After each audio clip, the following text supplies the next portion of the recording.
你係咪未入過南監㗎嗰啲呢啲嚇？我未入過探監嗱，你知唔知咧？我哋喺台灣當兵或者喺監倉裏面咧啊真係咁啊訪問啲監犯咧，你去沖涼嘅時候咧，跌咗個番梘喺地下，千萬唔好彎腰去執。呢個傳聞係咁唔係啊。傳聞嚟㗎，係事實。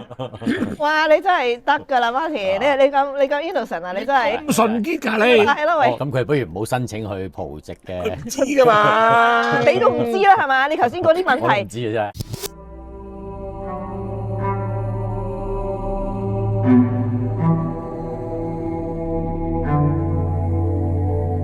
翁靜晶危險人物2.0。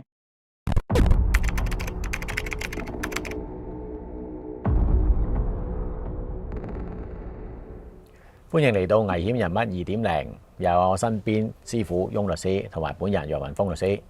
係啦，咁今日咧，我哋會講一單案件咧，就好特別嘅，就係發生喺1995年嘅。咁啊叫做東星號械劫案。咁呢個嘅案件咧，其實拍成好多電影噶啦。咁啊，中國大陸嘅警方咧，亦都係拍咗好多特輯嘅。咁啊，今日我哋會特別啲啦，我哋會請到前記協嘅主席咧，譚志強先生咧，一陣間就會喺我哋片尾咧，就講下咧，關於佢知道呢單案件入邊比較少人講嘅啲內情嘅。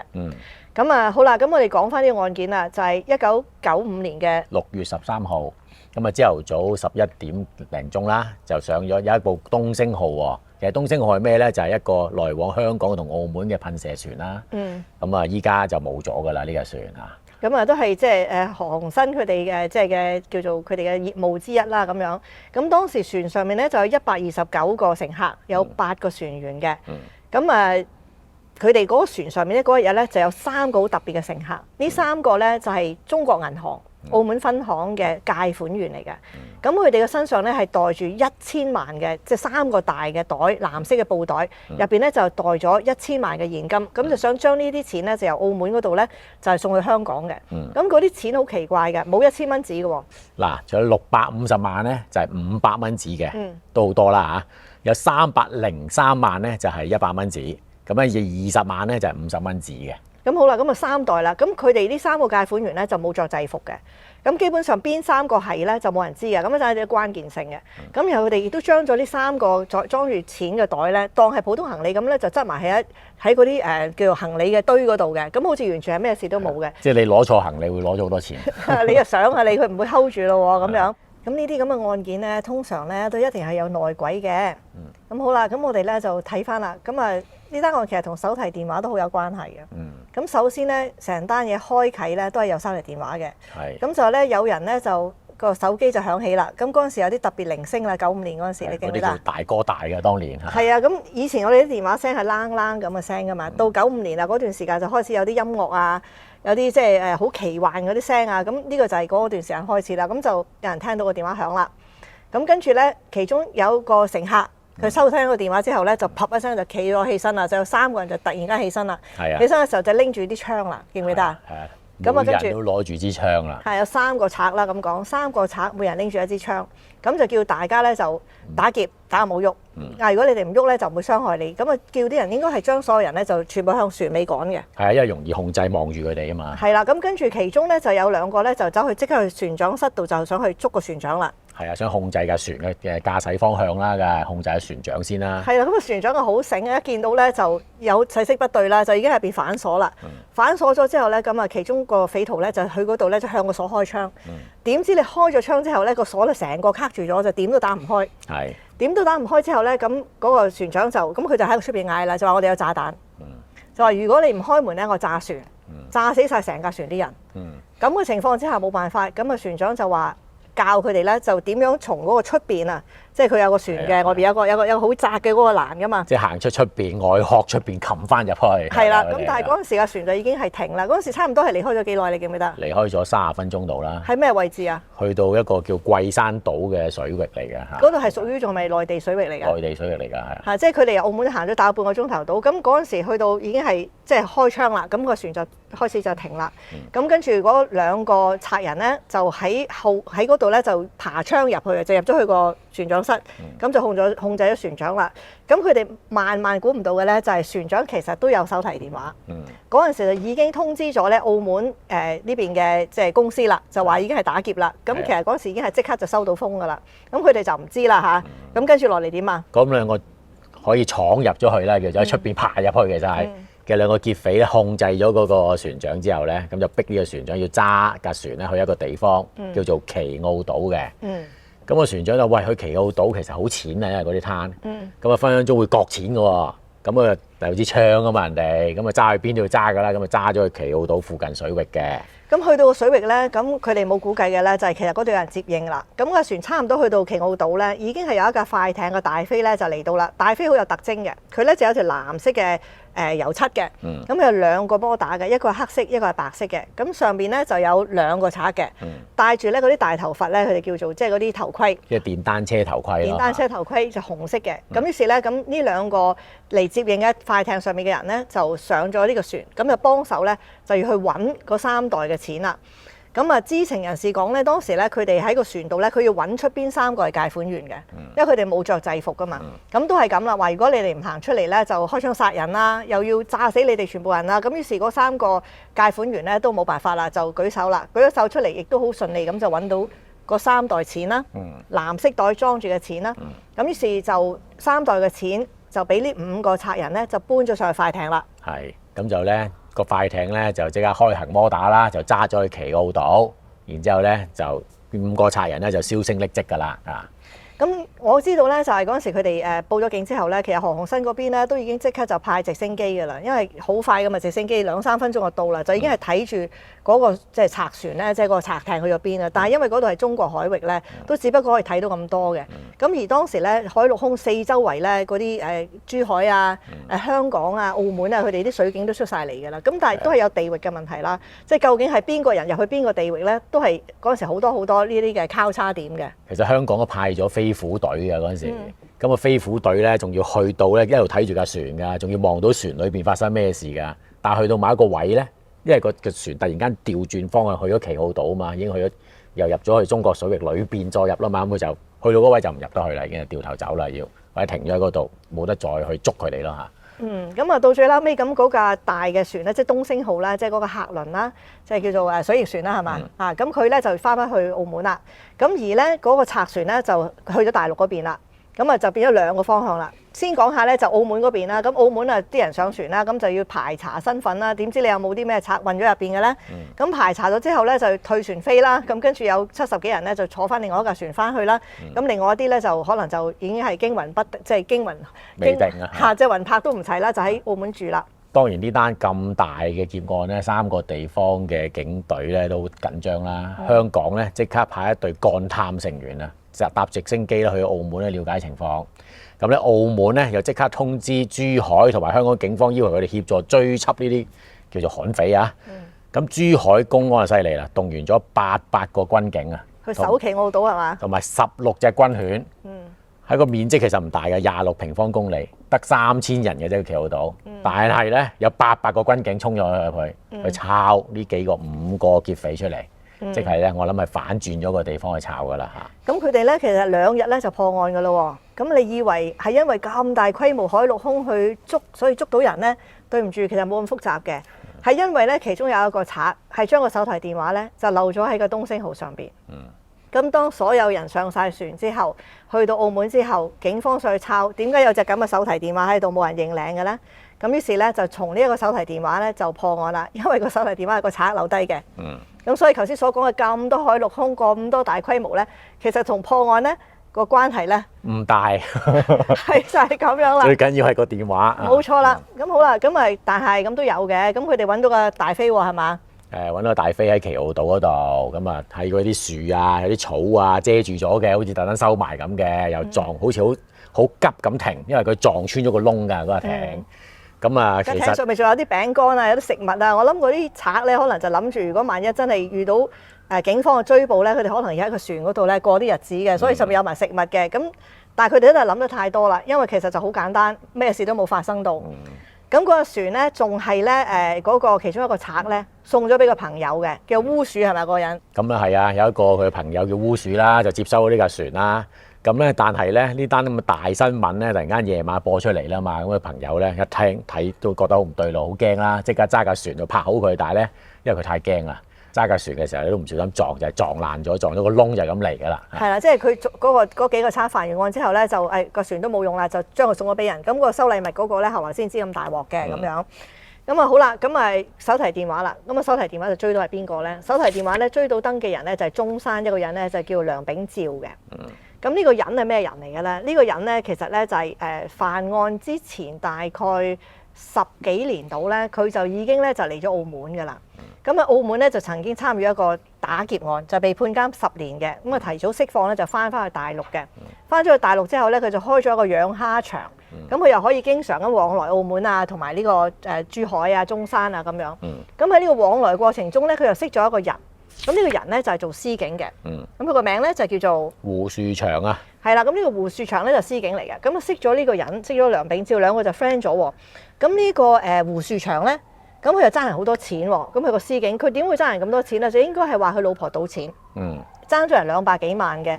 亦都有一個講法就係炒地皮。咁但係講賭錢賭債比較似啲。咁於是呢個胡樹祥咧就諗，如果我去做一單大嘢，做單大世界，我可以還晒我爭人啲錢，咁咪幾好咯。咁於是咧佢就諗起咗呢一個曾經有打劫案底嘅梁炳照啦。係啦，咁咧呢個胡樹祥講一講佢啊，佢都來頭不少嘅。佢係一個華裔嘅，但係咧葡萄牙籍嘅澳門人嚟嘅。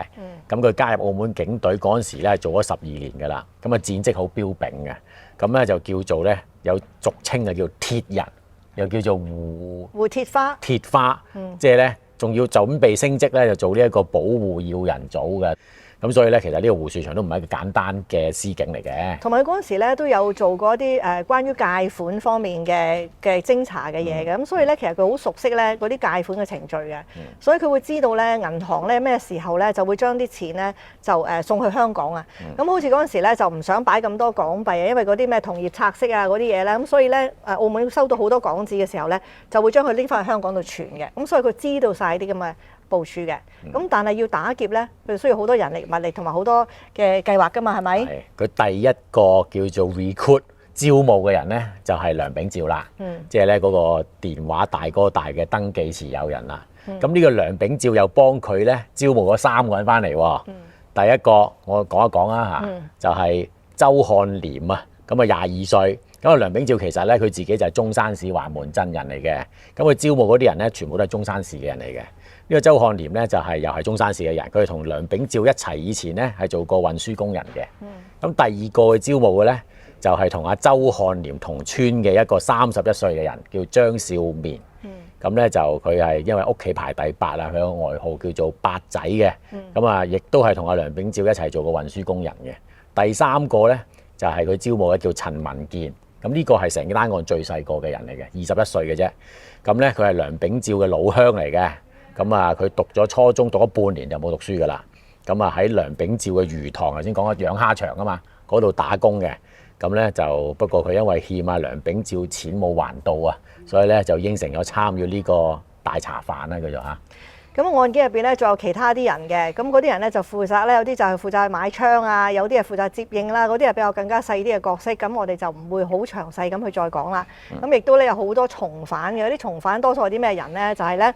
呢班嘅疑犯，即係呢班嘅即係賊啦嚇，佢哋嘅家人嚟嘅。咁你晏啲再講俾你聽，你會見到咧好奇怪嘅，就係話拉晒佢哋之後，警方已經去到公安去晒佢哋屋企之後，咁佢哋都已經知道咧就走唔甩㗎啦。咁但係咧佢哋嘅家人咧就係個個都想保住嗰啲贓款嘅，冇人肯講出嚟啲錢擺喺邊嘅。基本上橫掂都槍斃啦，我就留翻晒啲錢落嚟使啦咁樣。咁所以嗰啲拿住啲錢唔肯放啊、窩藏啊嗰啲家人咧，就個個咧都有不同等級嘅獲罪嘅，即係被罰嘅咁樣。咁講翻咧就係案發嗰日啦，就係1995年嘅6月13號啦。邊個喺個碼頭嗰度咧就接應呢3個行動嘅3個賊嘅咧？一個咧就係叫做鍾健強，另外一個咧就係叫做陳桂清啊。咁呢兩個咩人嚟嘅咧？咁啊，鍾健強咧就負責買槍嘅，咁同埋咧就搞嗰啲大哥大電話嘅。咁其中兩個咧就應該個電話咧就係鍾健強個名登記嘅，但係唔知點解咧，其中一個咧就係用咗阿梁秉照去登記。咁即係上船咧就3部手提電話，仲有咧就每個人咧手上面都有隻手錶，佢哋嗰時間咧係對佢哋自己個錶嚟校嘅，嚇咁樣。咁而咧嗰3個年青人咧上去打劫嗰3個鄉民啦嚇，係唔識字嘅。咁其實當時俾佢哋嗰張身份證上面啲名咧，佢哋都讀唔到嘅。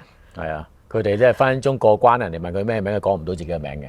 咁即係所以即係其實都好彩嘅，嗰關佢都難過，咁但係佢就上咗船啦。咁當時咧，阿梁秉照咧就冇喺澳門出現嘅。當時梁秉照咧就喺大陸嗰度嘅。咁佢喺大陸咧就過香港，過咗香港之後咧，佢係準備上機去泰國嘅，係咪咁啊？咁所以佢嗰啲行程咧，全部咧，因為佢個手提電話係用佢個名登記噶嘛，所以佢 book 咗咩嘢咧，就全部查晒出嚟啦。係，所以其實咧，因為梁秉照嘅身份已經曝咗光啦嘛，喺警方嘅眼中咧，其實咧全部掌握晒佢行程㗎啦已經。咁佢就大安旨意咧，就由呢一個中山就去香港，跟住搭飛機就去泰國，聲稱旅遊啦嚇。佢上到飛機添㗎。咁咧警方咧就不動聲色，都費事打草驚蛇啦，就由佢可以過關入埋去，喺個 lobby 度等，仲要開埋閘入埋飛機坐埋喺度。最後即係架飛機起飛嘅4分鐘咧，警方咧先一窩人上去咧就拘捕阿梁秉照。警方起飛之前4分鐘，起飛前就拉咗佢。咁拉咗佢之後咧，去到警局咧就即刻就已經其實佢個電話打過俾咩人就知道晒啦。咁入邊打個電話俾阿胡樹祥啦，胡樹祥係司警啦。咁當呢個梁秉照拉到去警局嘅時候咧，就已經澳門嗰邊就已經有晒相片啦，就問佢你識唔識呢個人？咁佢就已經全部爆晒出嚟啦。點樣識阿胡樹祥啊？點樣去安排佢幾個同鄉去打劫啦？就乜嘢都講晒出嚟啦。咁喺呢個時候，其實澳門就已經係拉咗胡樹祥噶啦，而家佢屋企咧就搜屋噶啦。咁佢屋企又搜唔到乜嘢喎，因為咧佢將啲錢咧就擺咗喺佢個朋友啊。係即係呢個朋友係咩人？其實我都想知係男定女嘅。係啊，我懷疑係女嘅。係嘛？咁有400萬喺嗰度，個朋友嗰度揾到啊！咁仲揾到槍係嘛？係啊，揾到2支槍同埋55發子彈喎。咁呢個司警都真係唔係幾好啦咁樣嚇。咁佢嗰陣時咧都因為佢自己其實有槍啦，佢冇用佢自己啲槍，嗰啲都係自己非法藏有嘅槍械。佢就揾咗姓鐘嗰個咧，就買過另外啲槍，就乜嘢都跟唔到佢嘅。本來其實真係冇辦法跟得到佢嘅，就因為就係個手提電話賴低。係啊，個電話其實個通話記錄仲要係11點佢哋架船開啊嘛。就係之前嗰朝早好多次通話記錄喎，同阿梁秉照嗰個手提電話。即係佢以為自己好正啦嚇，全部假嘅身份啊，啲人唔知邊度揾翻嚟啊，啲手提電話全部獨立嘅。如果唔係跌咗個電話，我諗真係好難揾到佢哋。喺招募嗰度可能要改進咯。咁好啦，咁跟住咧，咁呢單嘢就爆晒出嚟啦。咁鋪天蓋地啲新聞啦。咁當其時咧，嗰3個犯案嘅青年咧喺大陸嗰度都知道㗎啦。咁其中有2個咧就講咗呢件事俾佢家人聽。咁佢家人就話：你不如早啲去自首，係咪可以即係希望就唔好咁重判得？咁有2個咧係邊2個啊？張少綿同埋周漢廉。咁呢2個就去咗自首先嘅。佢哋係清晨5點鐘啊，即係咧嗰啲家人因為驚佢即係咁大鑊啊嘛，監住佢朝頭早5點鐘好去自首啦。咁啊清晨5點鐘去自首嘅。咁啊剩翻呢一個叫做陳文健嘅，嗰個咧就匿埋，嗰個就唔肯去自首。咁係過咗1日之後咧喺旅館度拉到啊。嗱呢個冇去自首嘅咧，最終係大鑊啦！呢個判死刑㗎，21歲㗎，判死刑㗎，仲好快槍決咗添嘅。嗰2個去自首嗰2個咧，雖然一個咧就判死刑，但係死緩，咁即係話都係最終唔使死嘅。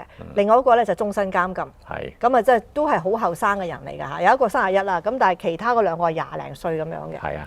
咁好啦。最細嗰個係陳文健啊，即係死刑嗰個添啊。死刑嗰個係陳文健，所以一陣間會講一講咧。呢單案咧喺澳門又有一個喺澳門就審啦，梁秉照香港嘅。咁咧就胡樹祥澳門，跟住嗰3個後生仔就係大陸啦，咁同埋嗰個咩鍾桂強啊買槍啊嗰啲就全部大陸啦咁好，咁啊但係咧就最後啲結局係好出人意表嘅嚇。咁好啦，咁啊講下啲贓款好唔好啊？好啊，咁啊依家呢個贓款一共1000萬啦，咁咧就去咗首先就梁秉照屋企嗰度咧分咗一次錢先嘅，就梁秉照咧就攞咗100萬俾自己。另外分咗咧，頭先有3個中山同鄉噶嘛，佢哋每個中山同鄉都100萬。嗱條數即係剩翻600萬啦。咁600萬咧，阿陳桂清又係同黨嚟噶嘛，就攞住呢600萬咧，就去咗揾阿胡樹祥俾咗佢嘅600萬。即係拎去澳門俾佢600萬嘅。係。咁啊，本來咧就係佢攞住600萬咧，佢自己袋400噶嘛。咁其中有100咧就俾阿鍾健強同埋阿陳桂清。陳桂清嚇，咁好啦，咁啊，但係到最撈尾咧，成個1000萬咧係揾到大概800萬嘅啫，係少咗200嘅。咁之後有人攞唔到錢嘅。咁啊，即係嗰200萬去咗邊度係冇人知嘅。嚇，咁啊，陣間我哋晏啲咁多，我哋問一問阿譚志強啊，佢嗰陣時採訪呢單嘢嘅就睇下嗰200萬應該係去咗邊度咁樣啦。咁好啦，咁呢啲贓款咧，咁每人分咗100萬啦，即係我哋就可以講下分100萬嗰啲人啦，即係嗰3個中山同鄉啦，你可以講下個情況啦。好，首先我哋講下梁秉照嘅情況先啦。咁咧公安咧就佢住中山噶嘛，咁佢係首屋啦，去到咧見到佢阿媽嘅，佢阿媽咧開頭就話：喂，我個仔都冇翻屋企喎。咁啊公安就即刻篤爆咧，話唔係喎，根據記錄翻過嚟喎。咁咧個阿媽就咁咧就問佢咧，公安嘅問佢：喂，佢啲贓款嗰啲喺邊咧？佢喺個山坡度後邊後山個山坡啦。咁啊公安咧就抄咗幾個鐘，抄到手損腳爛啊！嗰啲山坡荒山野嶺，又要掘地啊，剩啦，係1蚊都揾唔到嘅。揾完之後，咁啊再問佢：喂，點啊？點解冇嘅？咁咧佢又話冇咩好講啦。咁阿媽佢繼續抄，公安唔理佢噶啦已經。咁啊周圍抄，又抄到隔離咧一個屋仔，個屋仔已經破棄咗噶啦。喺嗰個叫做咧灰嘅堆，一啲爐灶嗰啲灰裏邊咧，就揾到咧裏邊有啲錢，就4萬蚊港幣。同埋揾到幾個嗰啲手提電話嗰啲電芯啦，即係嗰幾個大哥大嗰啲電芯啦，係嘛？咁就揾到呢啲咁嘅嘢啦。咁好啦，咁但係嗰陣時都係死口唔認，揾到4萬蚊啫，就係一個完全你諗唔到佢收埋喺嗰度，因為嗰間破屋係冇晒屋頂嘅，咁就收咗嗰度。咁卒之冇姓梁嗰個姓梁個阿媽咧就話咧：唉，你去揾佢家姐啦，啲錢收喺佢家姐度咁樣。咁即係都係好唔合作嘅。咁卒之公安就去到家姐嗰度啦。咁個家姐咧就話：佢哋要同個細佬關係好差嘅。咁啊一度咧死口唔認啦。咁跟住咧警方即係個公安再問一問嘅時候咧，佢開始咧就有啲褪啦。喂，你如果喺度揾到錢，啲錢係我嘅喎。即係講呢啲咁嘅説話啦。咁一講咗之後咧，公安基本上都肯定喺佢屋企收埋㗎啦。咁啊周圍抄就係俾佢喺個爛嘅垃圾桶嗰度咧，就揾到咧就攞嗰啲膠紙啊，就包住咗，係咪70萬啊？係啊，70萬贓款啊，揾到。咁好啦，一揾到個70萬贓款之後咧，你就會睇到佢個家姐咧，成個人好似懷疑人生咁啊，冇晒人生樂趣咁樣啦。咁佢隻眼咧就喺呢個好挫敗嘅時候咧，就瞟向咗嗰個廚房個煲。咁於是警方咧嗰啲公安就即刻就知道咧，個煲有嘢，一打開個煲，原來入邊有20萬嘅，係咪20萬啊？係啊，20萬。咁啊就揾到90萬出嚟啦，咁啊即係加埋佢媽嗰度揾到94萬啦嚇。仲有啊，仲有咩啊？喺嗰個梁秉照嗰張牀嘅枕頭裏邊揾到3萬啊，有係嘛？97啫。係啦，咁所以咧就咁佢自己都使咗少少，佢咪要去泰國旅行噶嘛，記唔記得啊？咁所以佢嗰度咧又少咗幾萬蚊，咁但係大致上100萬咧都已經起翻晒啦。咁另外嗰幾個咧？好，跟住我哋講下張少綿啦。張少綿咧當日犯案之後咧，原來揾咗佢阿哥嘅，就叫張少千，就留低咗2袋嘢俾佢嘅。咁啊，張少千公安就揾佢哋啦，揾下張少千啦。張少千就話咧，其實咧我佔到2袋嘢，但係覺得咧好似唔係好安全喎，於是乎交咗俾個朋友嘅，即係都好坦白從寬㗎。咁佢就係夾住個細佬快啲去自首嗰個啊嘛。係啊係啊。係咪？但係佢對啲錢都真係有另外啲處理方法㗎，錢還錢，認罪還認罪咁樣。朋友咧去咗朋友度。咁咧，但係佢公安問佢嘅時候，佢都如實交代嘅。咁咧就話去咗帶佢去一間屋度，間屋裏邊咧就棄置咗㗎啦。咁啊揾到有2個袋咯，裏邊就係200萬嘅嚇。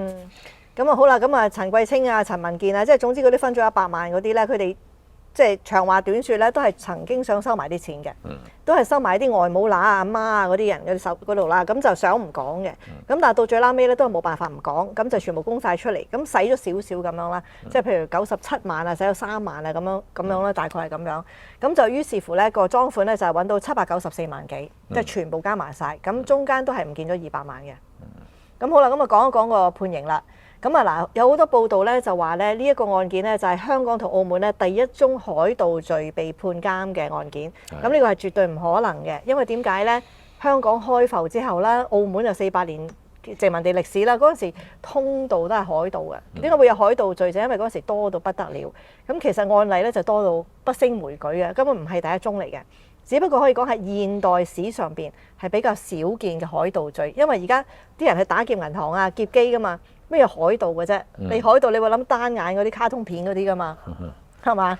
咁好啦，咁啊呢個香港咧嗰個係梁秉照啦，就係被告海盜罪噶嘛，係嘛？佢係啊，佢喺現代嚟講啦，就係第一單俾人哋判咗入嘅海盜罪嘅人嚟嘅。咁啊，佢最後判咗乜咧？就係俾呢個高等法院因為海盜罪判咗20年監禁嘅喎。不過佢後尾上訴，就因為話佢如實交代，亦都協助拉埋阿胡樹祥佢哋一干人等咧就有功啊。咁啊，上訴庭咧就最後減刑，俾咗16年嘅係。咁其實都唔算得好重啦。咁你就知道咧，其實澳門咧就多數咧啲判刑都係比較香港係輕嘅。咁呢個胡樹祥咧又係啦，海盜罪喎。喺澳門法庭啊，呢個係。咁啊判咗19年半嘅。咁好啦，陣間講胡樹祥點樣啦嚇。咁大陸嗰邊咧就阿陳文健啦，因為佢逃跑啦，佢冇即刻去自首啦，佢係判咗死刑嘅。咁而且好快就執行啦，應該都係2個月到就槍決啦。咁同佢一齊犯案嘅張少綿啦，同埋姓周嘅係咪？周漢廉咧，一個咧就係終身監禁，另外一個咧就係判咗死刑，但係緩刑2年。咁通常都唔執行嘅。咁但係啲其他咧仲有咩陳桂清啊、鍾建強啊嗰啲咧就大概都係12年啊、6年啊，即係個個不等啦。同埋協助去收埋啲錢嘅嗰啲親戚朋友咧，就個個都係幾年咁樣。咁好啦，咁要講嘅特別嘅咧就係講呢個胡樹祥。胡樹祥咧，因為佢有呢個叫葡國身份啊嘛。咁嗰陣時係1997咁上下，係咪佢96、97嘅時候判刑噶嘛？係嘛？係啊，96年判刑嘅。咁咧，胡樹祥一路想申請咧，因為佢葡國籍啊嘛，想翻去葡國籍嘅監獄裏面服刑嘅。咁佢咧最終咧99年係如願以償啦。咁咧就係99年咧，咁佢就正值嗰陣時澳門回歸啦。咁佢就唔想喺新政權下邊咧就服刑。咁嗰陣時咧就5男1女嘅囚犯，即係澳門犯案嘅人咧，就被送翻去葡國嗰度就服刑嘅。咁但係咧人算不如天算，佢唔係去葡國里斯本嗰度服刑。佢係去咗一個咧小島啊，好近非洲嘅一個小島，嗰度都係屬於葡萄牙嘅屬土嘅。佢就喺個島上面服刑。咁你可以講下個島。個島咧個名都幾棘口啊，叫馬地拉島，即係都聽都未聽過啦。咁就係一個非洲西北邊啊，屬於葡國嘅一個島嚟嘅。咁咧入到去咧，佢咧就遇到一啲好大鑊嘅嘢啦。因為咧有傳咧就係常咧發生一啲叫做雞姦性侵案喎裏邊，因為咧胡樹祥咧佢自己本身就即係我睇翻即係聽講係青靚白淨啊咁樣嘅，咁入到去個監獄裏邊咧都有呢啲情況咧就發生喺佢身上啦。佢呢個監獄入邊咧，多數都係啲黑人啊，啲大隻啊，成身都係毛啊，嗰啲嘅深皮膚色嘅人啦。即係你知葡國咧都有好多係比較黑啲嘅人嘅。咁佢哋嗰陣時都有好多好似東帝汶啊，佢哋好多嗰啲屬土咧都係好多大隻嗰啲黑人嘅。咁於是咧呢個胡樹祥咧，佢大概5尺10寸高啦，咁啊乾乾淨淨咁樣。咁佢喺入邊咧就受到一啲非常之恐怖嘅性侵，咁卒之佢入邊咧都唔夠1年啦。佢其實一路申請話可唔可以俾我調去第二度，可唔可以俾我調？但係實在呢啲咁嘅事發生咧，就一日都過唔到嘅。即係佢係一班人對佢一個咁樣嘅亞洲人，係嘛？望落去好似喺佢哋眼中好似個女仔咁樣。咁於是咧，佢就喺2001年嘅時候咧，佢係咪2000年嘅時候9月嘅時候咧，佢就用鞋帶咧就結束咗自己生命嘅。咁呢件案件咧咁啊講到呢一度啦，咁我哋咧就請到咧阿譚志強博士啦，咁係前記協嘅主席啦，咁佢當時亦都有採訪過東星號嘅案件啦，咁啊亦都知道一啲關於胡樹祥嘅不幸嘅情況啦。咁我哋不如聽一聽阿譚博士有咩講？嗱，咁我咧就頭先同阿 Martin 咧就講咗關於呢個東星號械劫案啦。咁我哋今日咧身邊有譚志強博士，咁咧佢就係國際法學博士啦，亦都係有40年經驗嘅資深嘅記者。咁當其時咧呢個劫案發生咗之後，當個東星號咧就駛翻去澳門嘅時候咧，阿譚生咧就已經喺澳門嗰度等緊㗎啦。咁我哋今日咧就請佢上嚟咧，就講翻一啲咧冇乜人知嘅事實啦。多謝你，喂，你好，多謝晒。你嗰日就已經喺嗰度等咯喎，係嘛？係啊，因為單案咧，佢11點零、12點就已經發生咗，咁3、4點鐘就已經消息出晒嚟㗎啦。咁後來我哋據聞咧就當時有個船員有個乘客、有個船長就已經打機 call 翻娛樂公司，咁然後已經回駛翻澳門，因為當時係被劫持咗去中山旗澳島附近嘅，喺度接裝嘅。咁啊嗰陣時回緊船嗰陣時，我哋已經香港坐飛翼船就噴射水翼船就過嚟等咯。咁事實上單案咧一開頭已經知道好多消息嘅，因為第一件事船上有好多乘客啦，咁啊毆到乘客嘅毆乘客啦。咁當然船長我哋拗唔到，咁拗唔到嘅意思即係佢唔肯同你講。因為佢一翻嚟，娛樂公司同差佬接走晒咯。哦，咁於是乎只能夠從嗰啲其他即係非受害者啊，佢有幾個我哋接觸唔到嘅。第一個咧就係船長，第二三四個就係押運個3個警衛公司嘅，我哋叫保鏢。咁但係其他乘客喺度啊嘛，咁好多裏面發生咩事啦，咪通過訪問啲乘客啊攞嘢。咁當然我哋因為澳門講難聽，我本身澳門仔，又識到好多司警啊、治警啊，即係治安警或者司警我哋都識嘅，又從嗰邊嘅撈其他料翻嚟咯。咁我個好處就係點咧？就係因為我哋做報紙個截稿時係夜晚10點零11點，咁咧就最慘嘅電視台嘅批咯，電台電視要即時發啊嘛。所以一開頭嗰10個8個鐘咧，其實消息都殘缺不全㗎。係。咁但係去到9點幾10點鐘咧，由於嗰個主犯即係某澳門特警胡樹祥，係啦，佢外號就叫胡鐵花或者叫鐵人嘅。係。嗱，先講個 background 背景先。澳門銀行咧收到港幣啊、澳門幣或者其他外幣咧，佢係唔會擺隔夜嘅，因為驚個隔夜拆息。如果一樓好似亞洲金融風暴咁，一晚300點子啊，銀行蝕死㗎嘛會。所以佢為咗驚啲外匯或者拆息嘅風險咧，佢一定喺夜晚就係特別係3點半到5點之後咧，就會通過各種方式，包括用水翼船，就押運翻嚟香港，存入香港銀行裏邊嘅，即係唔隔夜嘅。係咩？咁樣㗎？係呢個叫拆，避免呢個拆息風險嘅，隔夜拆息風險嘅。咁所以咧，係一般除咗銀行業裏邊嘅人，就只有啲司警特警，即係跑開呢啲咁嘅線嘅人先知咯。就胡樹祥收到料，佢又因為欠債欠咗幾百萬，咁樣先至咧。特登諗呢單橋案。咁咧，我想問，即係嗰個胡樹祥咧，即係大家都對佢好好奇，佢後尾嗰個下場都好慘喎。嗱，我哋嘅收到嘅風係咁嘅，你而家睇報紙知唔知話佢？佢1999年即係回歸前夕就戒咗翻去葡國服刑。係啊。咁服刑嘅原因就因為佢有葡萄牙籍嘅。咁佢係有權要求唔喺澳門服刑，喺葡萄牙服刑㗎嘛。係啊。點知咧？你發夢都諗唔到，佢10個月都唔夠，9個幾月咧？就蒲個監倉裏邊揾鞋帶上吊自殺啦！係咯，鞋帶可以上吊自殺嘅咩？真係乜都得啦，三毛啊！因為嗰個鞋帶咁幼。其實呢個問題咧，就鞋帶自殺就唔係問題嚟嘅。問題咧就係咧，佢其實有坊間傳聞咧，佢入邊咧就係受到性侵。係嚇，咁即係話咧係俾嗰啲大隻嗰啲嘅叫做葡萄牙人啊，或者啲土著啦，就每一晚都喺度搞佢，因為佢係咪青靚白淨咁樣啊？係，冇錯。你不如講下嗰啲聽下好啲啦。係啦。同埋有冇人指使啊？我想知。冇人指使。你係咪未入過南監嘅嗰啲呢啲嚇？我梗係未入過探監啊！嗱，你知唔知咧？我哋喺台灣當兵或者喺監倉裏邊，你訪問啲監犯咧，你去沖涼嘅時候咧，跌咗個番梘喺地下，千萬唔好彎腰去執。呢個傳聞係咁。唔係傳聞嚟㗎，係事實。哇！你真係得㗎啦，Martin，你咁 innocent 啊！你真係咁純潔㗎你。係咯，喂。我理解唔到嘛，因為我唔會追男人㗎嘛。喂，你其實咧，你咁樣你入到監倉裏邊咧，你又唔追男人都會變追男人嘅，因為性飢渴啊嘛。嗱，我同你講佢個詳細嘅情節咧，據聞我哋收到風係咁嘅。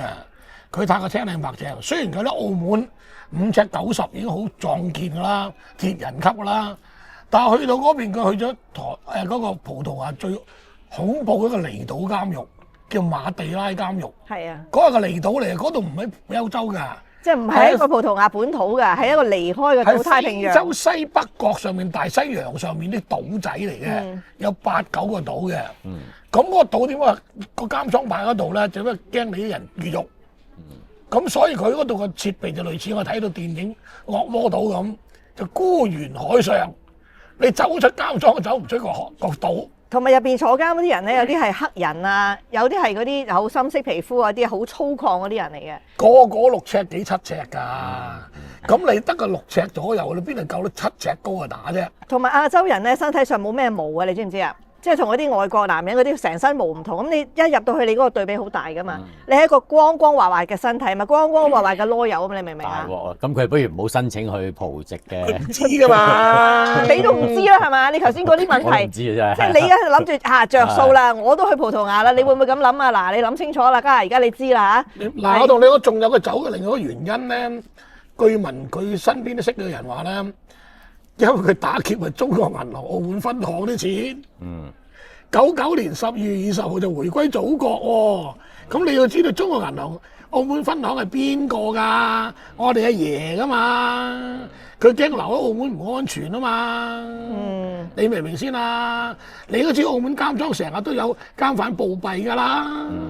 咁但係總之佢呢一條數就計錯咗啦。計錯咗咯。咁而且佢呢個性侵應該係佢有投訴過嘅，因為係持續性嘅，唔係俾一個人性侵嘅，即係你晚晚都係咁嘅，基本上係佢頂唔順啊佢，咁所以佢投訴，咁投訴都未得切，佢已經。葡國佬做嘢幾慢㗎？你記唔記得99年之前我哋申請個證啊，認別證都等1年嘅半載㗎啦，換證㗎。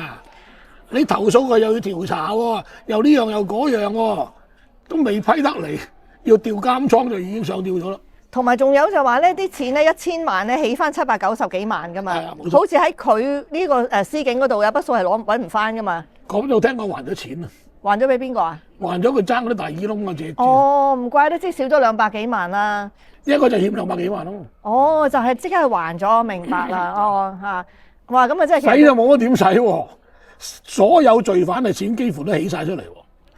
包括另外姓梁嗰個90幾萬，全部起晒出嚟。係啊，就係爭200，就係呢個人就係佢嗰200攞去還錢。係咯。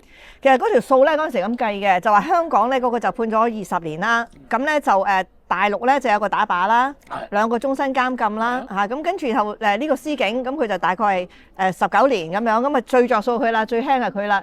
點知道佢係最慘嘅個下場？冇錯，梁秉照最輕嘅，因為佢上訴成功，變咗16年。係啊，咁但係點樣都好，你冇諗到胡樹祥真係其實最慘係佢嘅結果。其實係真係好慘啊！即係你諗下佢嗰種死之前嗰種折磨咧，人間地獄嚟咯咁樣。係人間地獄㗎，持續嘅性侵犯對個男性嚟講咧，即係可以講係。而且佢本男子漢出身㗎嘛。係啊，鐵人喎。好大侮辱㗎，大佬。即係反正就成單案咧，我都係咁咯。就係你從國際法觀點嚟睇，係或者叫我哋中國一國兩制嘅觀念嚟睇咧，其實一國兩制就係一種我叫區域法衝突嘅一個好重要案例嚟嘅。即係唔同嘅法律區域發生法律衝突，你應該點樣處理啦？咁第一個處理就管轄權問題咯。咁最後大家嘅妥協就係邊個拉到就邊度審。譬如香港拉到就跟住香港嘅法律區域嚟審，澳門拉到跟住澳門法律區域嚟審。咁大陸拉到嘅就依大陸中國法律區域嚟審咯。係啊，因為嗰陣時都拗噶嘛，3個地方都拗啊嘛。咁所以管轄權咧，反而判得最重嘅就喺中國法律區域裏邊嗰班。梗係啦，有死刑啊嘛嗰度。係啊，死刑啦、無期啦、5到7年有期徒刑，全部中晒。咁佢內地嗰個判法咧，其實有3個劫匪嘅上咗船噶嘛嗰陣時，周漢廉、張少綿同陳文健噶嘛。咁啊2個係唔使死刑嘅，最後咧就陳文健要死刑嘅。因為陳文健咧佢自首係啦，陳文健冇即時自首，即係佢嗰2個同黨咧一見到事敗咧，即刻去即係自首嘛，亦都係即刻攞翻晒啲贓物出嚟啊嘛。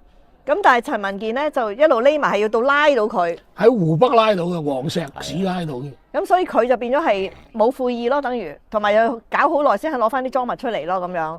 咁所以佢就判死，咁但係得21歲就我記得好似。幾最細嘅？你澳門法律最高判30年啫嘛。係咪？而家澳門有歷史記錄判得最高就係歐文龍案判27年。係咪？仲冇得減刑，乜都冇，仲一審終結添，係咪？咁但係點樣講都好，胡樹祥啊計即係叫做機關算盡啦，諗翻佢自己嚇，即係因為佢嗰陣時係有葡國籍噶嘛，但係佢中國人嚟噶嘛，識啲講葡文添，係嘛？諗住就喺葡國搞掂咯。諗住葡國就食西餐啊，咁咧就要好嘅環境啊，等唔到就送咗去個島嗰度。係，其實葡國啲監獄其實即係唔知去邊個監獄噶喎。唔知㗎，佢葡國係咁嘅，跟住我澳門嘅帝民條例一樣咯。喺1974年帝民淪陷俾印尼之前咧，澳門判7年以上有期徒刑嘅，一律都唔喺澳門㗎。先係市牢坐過幾個月，跟住就坐澳門號啊、氹仔號，就坐船送去地門。咁啊，地門嗰邊咧，即係帝汶島，喺嗰邊服刑嘅。咁但係服刑咧，只係服2個禮拜。嗰2個禮拜做咩？就教你嗱，嚟到呢度要遵守乜嘢啊？唔好亂嚟啊！千萬唔好強姦當地啲婦女啊！依家都好多信伊斯蘭教啊，你死梗啊！你唔娶佢，斬頭都有緊啊！咁跟住放你出去噶啦，流放根本唔使坐監噶。咁啊，你自己咧就唔該走去帝力市個市區自己揾地方住啦。但係就每2個禮拜1個月咧，就翻監倉報到一次嘅。係啊，豪哥係咁玩嘅。嗰陣時都好多個我哋有啲澳門重案咧，到最撈尾都係去咗地門嘅。去到嗰度咧就做農場添，有啲喺嗰度落地生根，娶埋老婆咁樣嘅。種咖啡，係種咖嗰啲白咖啡好靚㗎。係咪即係東帝汶啊？係東帝汶島，而家就獨立咗，變咗獨立國家咯。咖啡好靚嘅，我知嗰度。以前叫做地門啊嘛，好似係咪？以前叫地門。葡文讀地門。地門菠蘿係咪嗰度嚟㗎？係就係嗰度。係咯，咁所以就好多人咧睇嗰啲危險人物啲書位，佢哋話去咗地門服刑，地門即係而家東帝汶咯。冇錯，英文叫 Timor，葡文叫地門。咁地門咧又可以即係順帶都講下咧，地門以前係屬於葡國嘅殖民地嘅，咁後來咧就葡國就覺得我哋唔想再去管呢個殖民地啦。民主革命成功咗啦，唔想管你自己獨立啦。係啦。點都諗唔到獨立都宣到唔夠1個月，就俾印尼派幾萬軍隊去殺到佢雞飛狗走。嗰度本來有80幾萬人口，殺咗20幾萬。知啊呢個。係咪呢個咧？就其實佢都去過嘅，因為佢去過，佢點解會去咧？因為咧即係我老公啦，何猷標咧，咁嗰陣時咧就何東爵士又有一個信託基金俾佢，佢有1億2千幾萬係何標自己嘅。佢老豆咧就見到東帝汶發生咗滅絕啦，就未問過佢就偷咗佢嗰1億2千幾萬咧，就攞嚟咧就買船啊、買剩啊，就去救晒嗰啲東帝汶啲人，救咗12000幾人出嚟，載咗去另一個地方。如果唔係嗰班人都會死。個對面澳洲達爾文。唔係，當時聽到係都係東帝汶一個地方嚟嘅，不過側邊嘅省。Kapinda，因為嗰度同東帝汶隔開嘅，另外一個飛地嚟嗰度。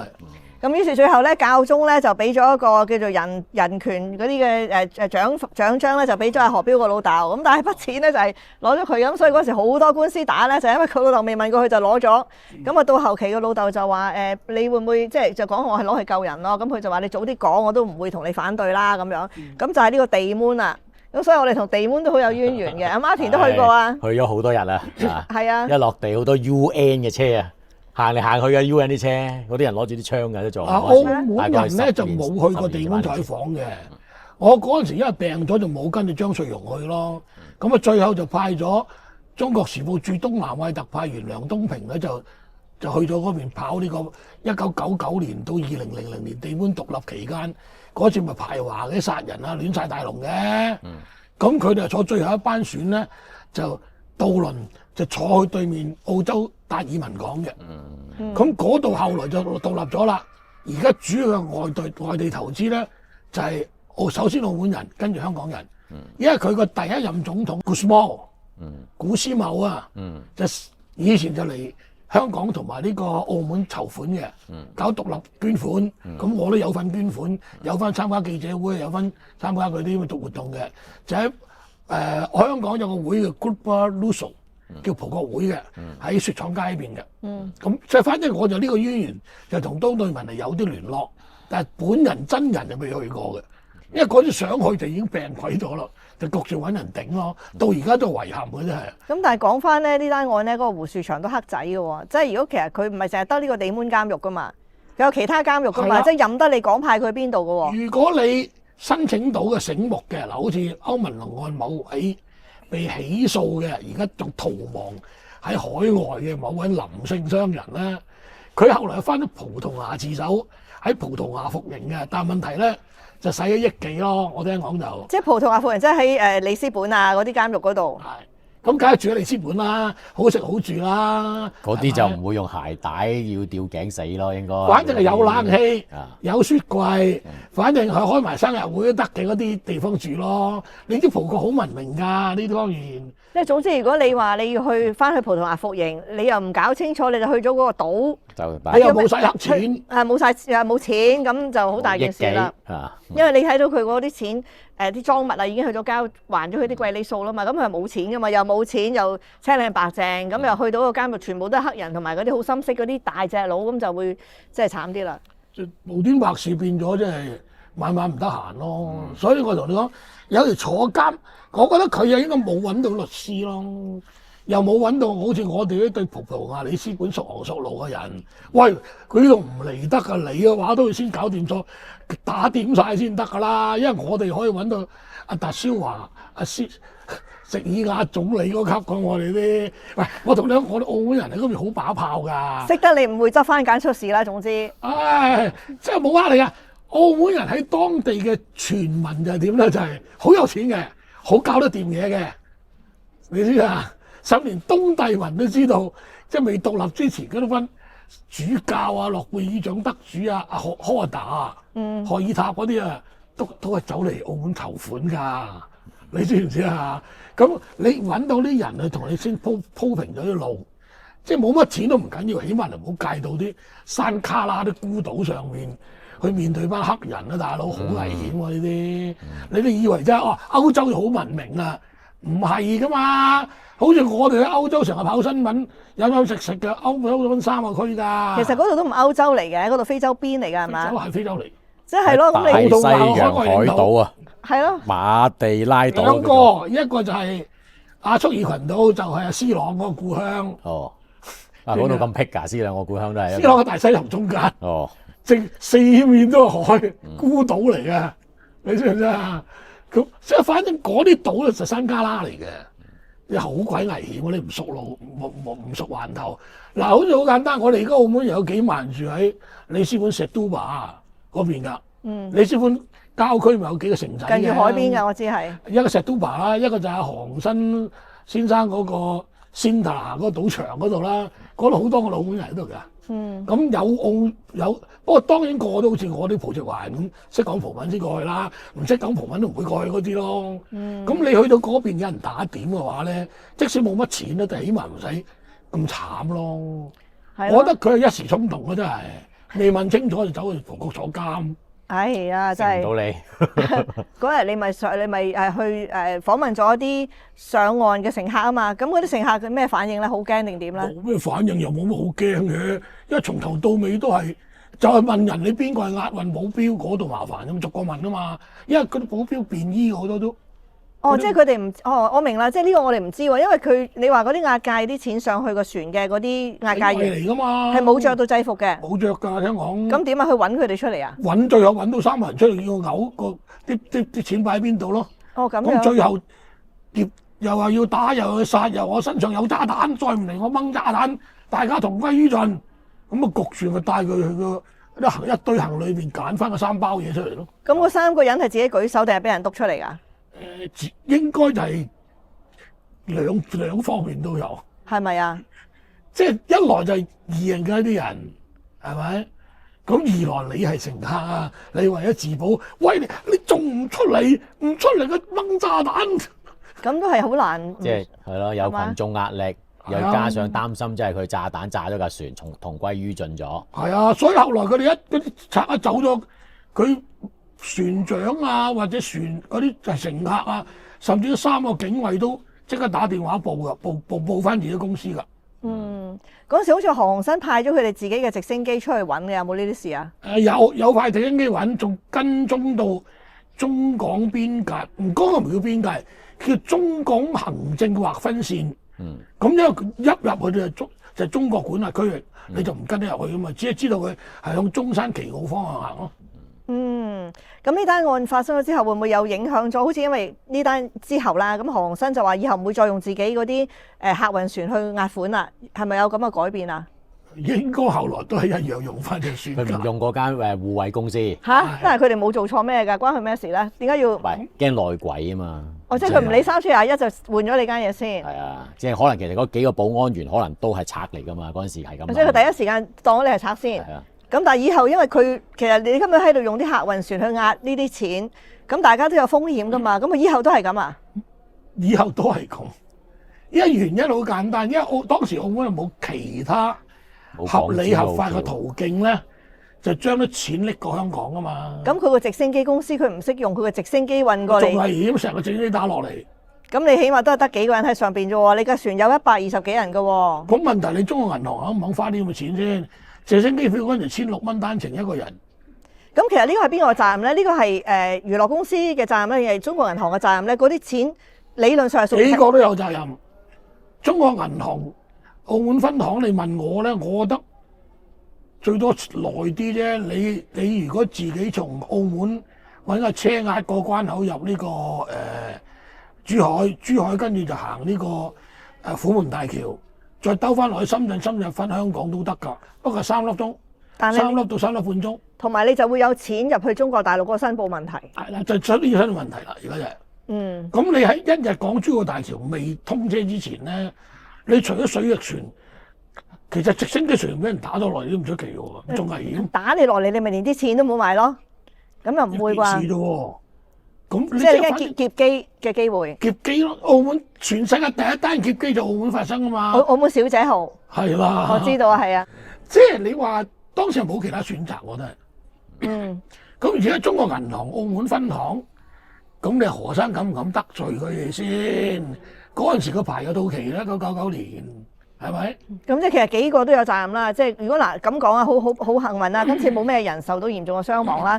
如果真係咧搞到炸船啦，死咗好多人啦，咁就責任就追究噶咯喎。咁好在就冇炸到船咯。我覺得其實個3個警衛都啱嘅，3個保安人員。係啊，要錢俾你咯嚇。要錢咪俾你咯。如果講難聽，中國銀行澳門分到咁有錢，係咪？真係俾人打劫咗，佢去向中國人平中國平安一中國人壽一大堆保險傾翻噶嘛，冇必要揾成船人嘅安全嚟做博彩噶嘛。你好似我喺大陸跑新聞跑幾單嘢都好老土嘅。佢早期大陸啊劫機啊係叫啲機員啊駕駛同啲搏鬥噶嚇。即係個指引係要搏鬥嘅嗰陣時。我哋要不停嘅鬥爭。結果1990年喺白雲機場903號飛機咪咁樣跌咗落嚟，飛機撞飛機死120幾人咯。